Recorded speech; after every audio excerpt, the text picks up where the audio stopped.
Palhetas, distribuição Sinapse.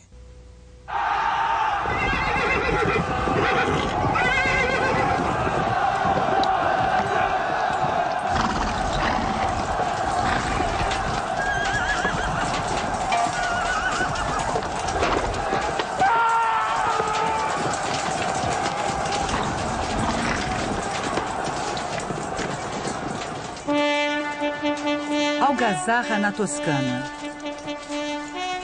Paolo di Dono, chamado de Paolo Uccello, Florença, 1397-1475.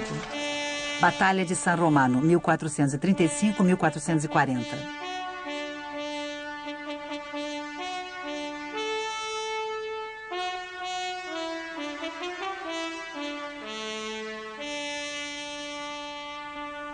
Batalha de San Romano. Este é o título de um painel de madeira conservado na National Gallery de Londres.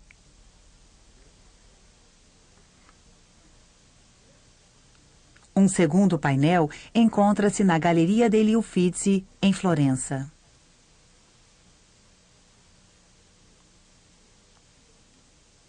E um terceiro encontra-se no Museu do Louvre, em Paris.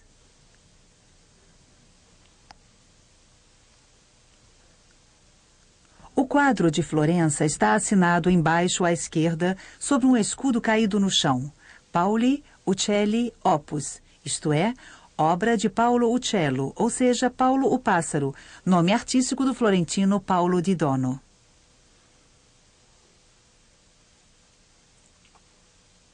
Cada painel mede cerca de 1,80 m de altura por 3,20 m de largura. As fortes diferenças de tonalidade entre os três quadros decorrem sobretudo das restaurações praticadas em diferentes épocas.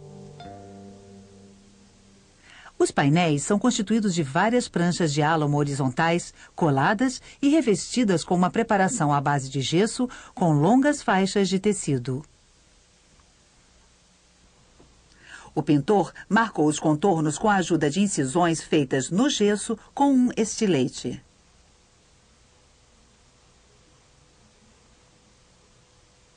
As incisões delimitam também as folhas metálicas colocadas, de acordo com o uso, sobre uma camada de argila vermelha, visível nas partes mais gastas.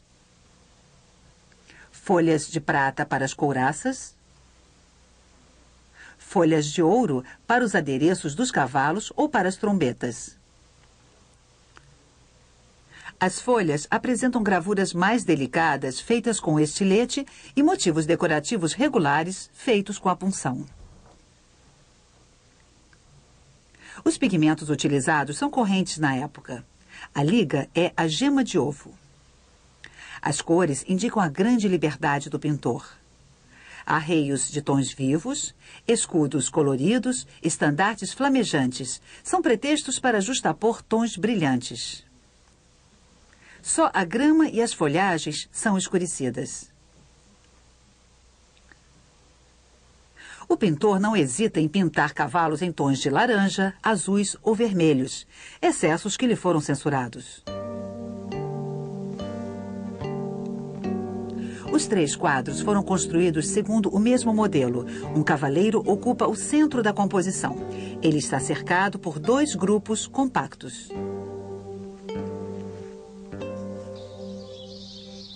Local da batalha: às margens do rio Arno, entre Florença e Pisa, perto da Torre de San Romano. Data: domingo, 1º de junho de 1432. Os fatos: a guerra entre Florença e Siena. Niccolo Maurizio da Tolentino, encabeçando os mercenários de Florença, ataca as tropas a soldo de Siena. Os sieneses mais numerosos começam vencendo, mas depois perdem a vantagem. Um de seus chefes foi atingido. Acreditou-se durante muito tempo que se tratava de Bernardino della Ciarda. Causa dessa brusca virada da situação? Outras tropas florentinas, comandadas por Micheletto Attendolo da Cotignola, atacam pela retaguarda os sieneses, que preferem fugir. Florença, que acabara de sofrer várias derrotas militares, considera este episódio sem brilho como uma grande vitória. Niccolo, Bernardino, Micheletto, 3 condottieri, isto é, capitães de guerra que se vendem com suas tropas a cidades como Siena ou Florença. Nessa época, Florença era uma república independente, governada por 9 magistrados, a senhoria, com tendências cada vez mais oligárquicas. A influência de Cosme de Médicis, chefe de uma família de banqueiros e de mercadores, cresce e inquieta o governo. Cosme é preso e exilado em setembro de 1433. Seu amigo Niccolo da Tolentino, herói da Batalha de San Romano, quis ir em seu socorro, mas foi enviado para lutar contra os milaneses. Após ser capturado, ele morrerá meses mais tarde. Após um ano de exílio, Cosme é chamado de volta, devido à aquisição de uma senhoria por seus amigos. Ele assume então o poder e, em 1435, manda trazer de volta a Florença o corpo de Niccolo, considerado um mártir da causa dos Médicis. É provavelmente nesse momento que Cosme pede a Paolo Uccello para pintar uma lembrança da batalha em que, 3 anos antes, o condottieri havia provado a sua coragem. O artista está com quase 40 anos e já é famoso. Ele pintou afrescos para o claustro do convento de Santa Maria Novella. São vários episódios do Gênesis. Ele irá completá-los anos mais tarde com outros afrescos sobre a história de Noé.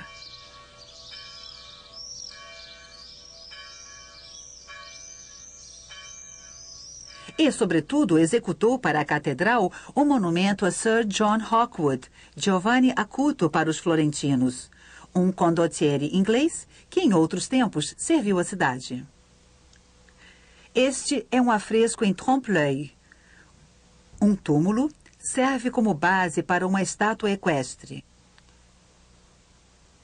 Andrea del Castagno irá imitá-lo 20 anos mais tarde, pintando a estátua do próprio herói da Batalha de San Romano, Niccolo da Tolentino.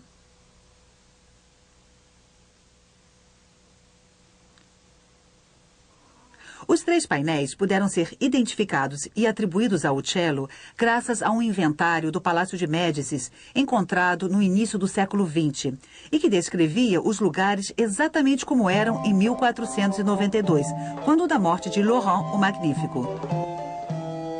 Dizia o inventário, no grande aposento do térreo chamado de Quarto de Laurent, 6 quadros emoldurados em ouro, sendo 3 da Batalha de San Romano, pelas mãos de Paolo Uccello. A edificação, construída na Via Larga para substituir a antiga Casa dos Médicis, foi ocupada a partir de 1452. Assim, os historiadores pensaram de início que os painéis haviam sido pintados para o palácio após essa data. Em 1954, durante uma restauração, os pesquisadores descobrem antigos recortes no painel de Florença. A forma retangular atual se deve ao acréscimo de uma peça de madeira triangular à direita e de uma peça em forma de trapézio à esquerda. A mesma descoberta foi feita no painel de Londres, em que os recortes estão invertidos.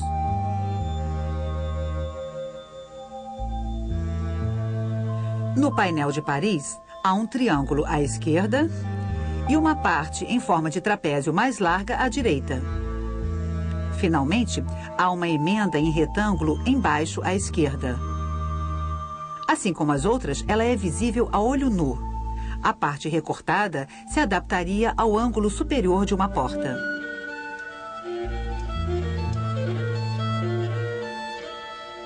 Esses recortes ou chanfros foram atribuídos inicialmente à arquitetura do palácio. As paredes do quarto de Laurent são recortadas em abóbadas separadas por capitéis, mas as laterais das paredes eram largas o bastante para receber esses quadros sem nenhum recorte. Portanto, os painéis foram preparados para um outro cômodo, menor e com abóbadas, provavelmente uma sala da antiga casa dos Médici. Eles podem ter sido alinhados ao longo da mesma parede ou dispostos no ângulo direito. Vários autores imaginaram que a parte superior, adequando-se à forma das abóbadas, poderia comportar uma luneta. Além dos estandartes e da ponta das lanças, as pinturas mostrariam também o alto das colinas e o céu.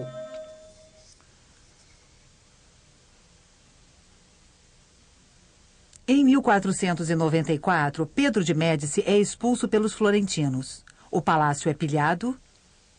Os painéis são mutilados, provavelmente para eliminar os brasões dos estandartes. Já destruídos, eles teriam sido retalhados a seguir. Suas arestas cortam com nitidez a camada de pintura. E o enquadramento da imagem parece, em certos locais, bem justo. Os Médici retornam em 1512, fazem o inventário de seus bens e os recuperam. No fim do século XVIII, os painéis são vendidos, ficando apenas um em Florença.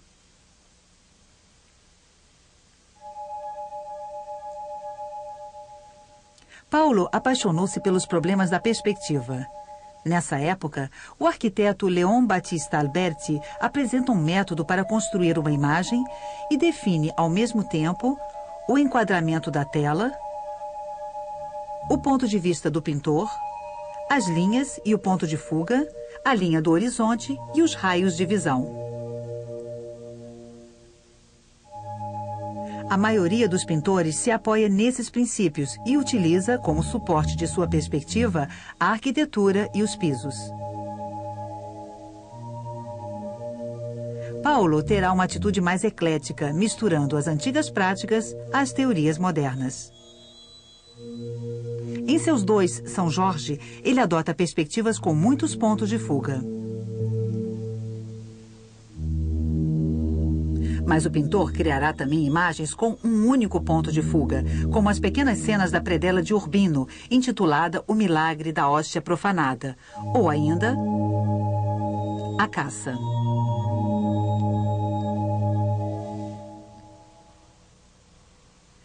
Em uma paisagem como esta da batalha, há poucos pontos de referência. Para sugerir a profundidade, o artista faz uso de um primeiro recurso, a diminuição dos objetos ou dos personagens com a distância. Na Batalha de Londres, os do primeiro plano são 6 vezes maiores do que os do fundo. Na de Florença, os personagens do primeiro plano são 3 vezes maiores do que os que estão em uma colina próxima e 6 vezes maiores do que os do fundo. Um outro artifício. Nesses 2 painéis, as lanças quebradas no chão compõem uma espécie de tabuleiro de xadrez em perspectiva artificial.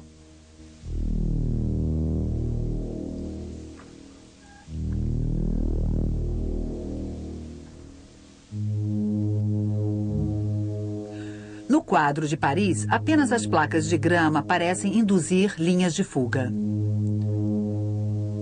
E a profundidade é garantida por um outro recurso, a disposição escalonada das pernas dos soldados e das quartelas dos cavalos.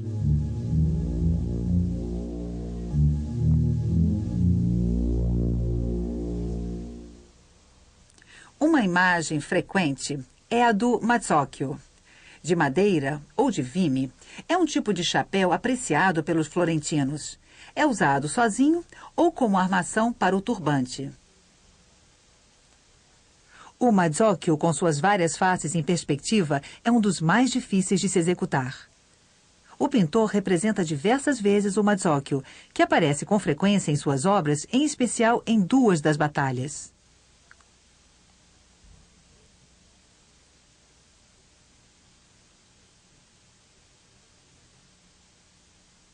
A geometria está em toda parte. Barriga e garupa dos cavalos são desenhados a partir de círculos ou arcos de círculos traçados com um compasso. A imagem é difícil de ser lida, pois Paulo tem um gosto acentuado pelos paradoxos visuais. Bem de acordo com a moda na época, as calças usadas pelos homens são cada uma de cor diferente. Algumas são, por vezes, divididas no comprimento.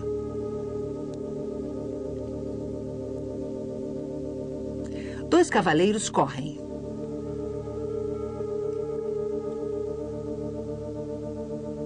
O primeiro empunha uma lança. O outro usa um capacete e um escudo. Nosso olho tem dificuldade em separar as pernas. No primeiro, uma amarela e uma vermelha.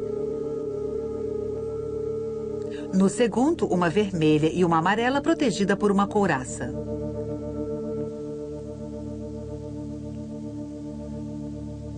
Em todas as partes, Paulo domina com humor as superposições de formas comprimidas pela perspectiva ou os arranjos insólitos criados pelas reduções. O busto de um cavaleiro parece substituir o do homem atingido pela lança.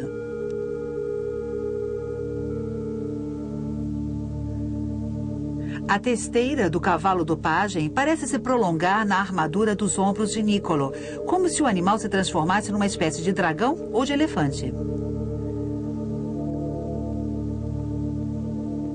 Os penachos dos combatentes tornam-se as flores da cerca viva. As folhas de carvalho desenhadas sobre a veste do guerreiro negro florentino misturam-se às da vegetação, como se o cavaleiro se dissipasse pouco a pouco na folhagem. A composição chega a brincar com a analogia. No painel de Paris, o cavalo salta por cima do contorno de uma porta.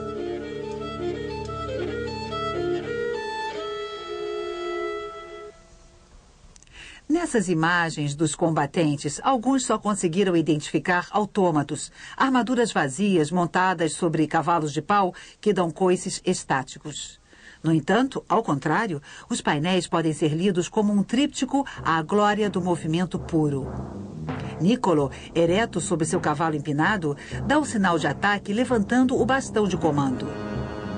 A partir daí, o movimento é transmitido sucessivamente de um para o outro.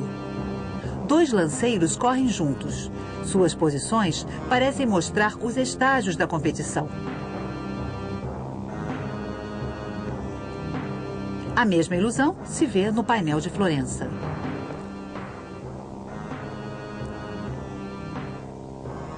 No painel de Paris, a densidade e as formas intrincadas lembram uma espécie de grande maquinaria.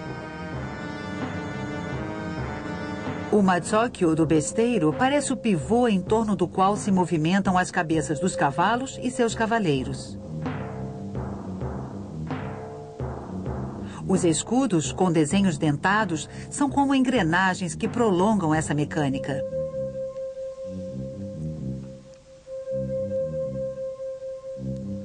À esquerda, 5 cavaleiros são vistos de perfil, alinhados, mas um pouco desencontrados. Entre o último que, virado, empunha a sua lança e o primeiro que ataca com a lança na horizontal, Paulo representou as diversas fases do gesto. Mas só mostra um cavalo por inteiro. É como se ele decompusesse o movimento de um único personagem. Essa imagem anuncia as análises que Marais fará, séculos depois, com o auxílio de aparelhos fotográficos de precisão. Lanças, piques ou alabardas criam uma movimentada profusão de linhas oblíquas, cujos ritmos, ora em harmonia, ora em contraposição, se estendem pelos 3 painéis, formando uma outra composição cinética.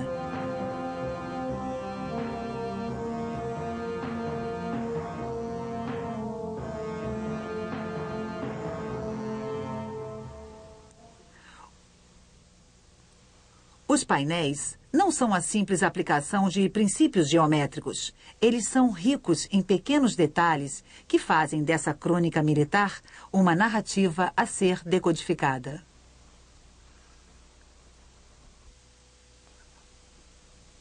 Em um cavalo morto, vê-se sangrar uma ferida de pique. Pique, essa antiga lança, uma simples arma de madeira com ponta de ferro usada pelas milícias das cidades e que permitia enfrentar a cavalaria adversária ou atingir os homens caídos no chão. Com as alabardas, os soldados perfuravam os jarretes dos cavalos ou davam golpes nos interstícios das armaduras. Armas temíveis também eram as bestas. Feitas com um arco de aço ou de madeira, sua corda era esticada por meio de uma mola. Elas disparavam pelouros ou setas que podiam perfurar um homem de um lado a outro. Os pesados cavaleiros usam a armadura com espaldar, cotoveleira e manopla para proteger os membros superiores, além de escarcela, coxotes, joelheiras e polainas para proteger a parte inferior do corpo. Sob a armadura, a cota de malha. Um guerreiro morto deitado de bruços permite ver como se prendia o conjunto. As peças da armadura correspondem à moda dos anos 1435 a 1440, um argumento a favor de uma datação precoce dos painéis. Os cavaleiros usavam ainda a lança de torneio, uma peça de madeira com a ponta de ferro muito pesada e com 4 a 6 metros de comprimento. No painel de Londres, 3 florentinos atacam um sienês que se defende com um martelo. O primeiro florentino acaba de atacá-lo com a lança. A arma passou sob a proteção do peito e arrancou um pedaço da carne. O segundo florentino deu uma estocada no mesmo lugar sob a parte da armadura que protege o coração.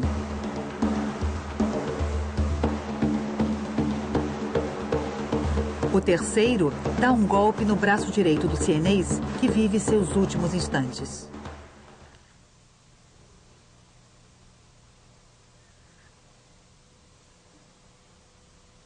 O cello também faz com grande minúcia a representação dos cavalos. Cada painel mostra um tipo de bridão diferente. Arreios de torneio ou de parada, arreios completos com rédeas duplas, arreios apenas para combates rápidos e de grande mobilidade. Os cavalos não usam focinheira. Abrem bastante a boca tentando afastar ou se desvencilhar dos freios. Os animais recebem muitos cuidados. Crinas trançadas, rabos cortados ou penteados de várias formas, às vezes com guizos, cascos enfeitados, ferraduras.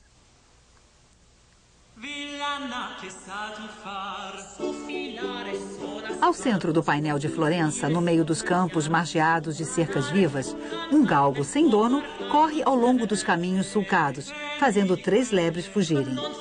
Talvez uma alusão aos sieneses que fogem como animais caçados.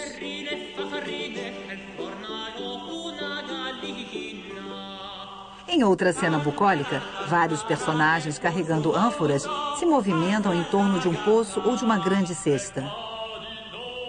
A guerra, tendo ao fundo as colinas toscanas na primavera, só atinge um pequeno território.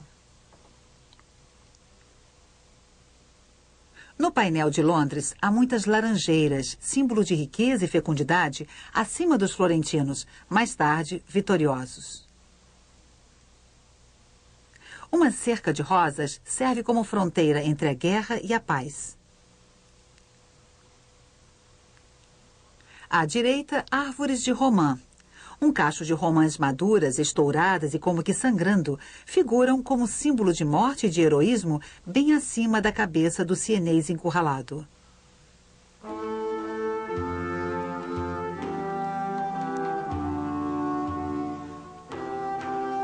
Em seus 3 painéis, Paolo tem o cuidado de reunir por elos complexos a guerra e a paz, a vida e a morte, o próximo e o longínquo, o grande conjunto e o mínimo detalhe.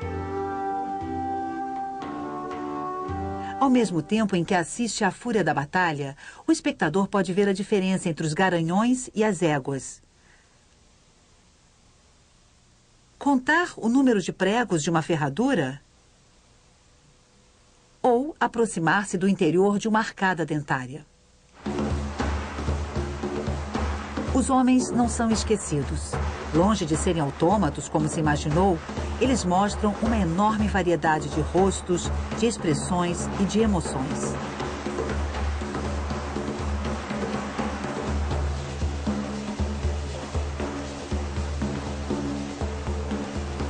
Muitos estão gritando, aumentando ainda mais a algazarra inaudita das armas, das armaduras, dos cavalos, das trombetas, algazarra que talvez seja, ao lado do movimento, um dos grandes temas ocultos dessas obras.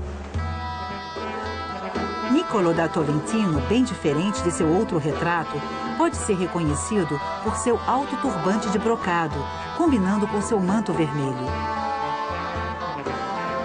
Seu pajem, trajando o mesmo manto, tem nas mãos o capacete do dono. Acima do condottiere tremula o estandarte com sua marca, o nó de Salomão, brasão outrora tomado de um general inimigo, e que também se vê no afresco da catedral pintado por Castanho. No painel de Paris, Micheletto Attendolo da Consignola é identificado por seu estandarte com um unicórnio. Attendolo é o nome dos primeiros Sforza, que mais tarde reinarão sobre Roma. O estandarte mostra também uma ondulação em preto e branco. Este será o principal elemento de seu brasão, como demonstra a obra Sforza de Roger van der Weyden.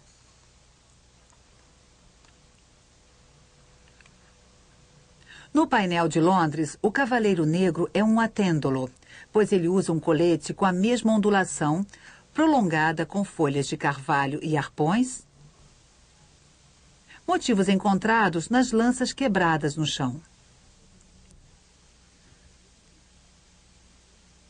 Também estão presentes os membros da família Médici, pois as famosas bolas de seu brasão aparecem de diversas formas.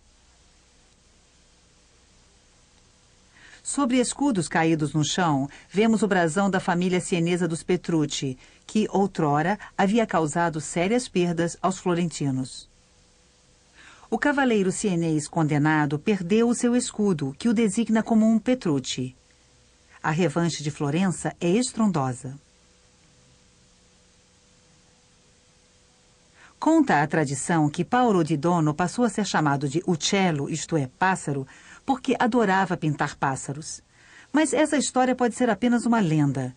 Na verdade, uccello apôs sua assinatura em um escudo verde e azul. São as duas cores de uma antiga família florentina exilada na Bolonha, os Uccelli. O pintor pode ter querido invocar as suas origens e se inscrever na lendária história da Florença. O horror da morte, os gritos, a algazarra, a crueldade sangrenta dos confrontos são contrapontos selvagens a essa crônica cavalaresca que conserva na nova ciência pictórica o maravilhoso das antigas tapeçarias medievais.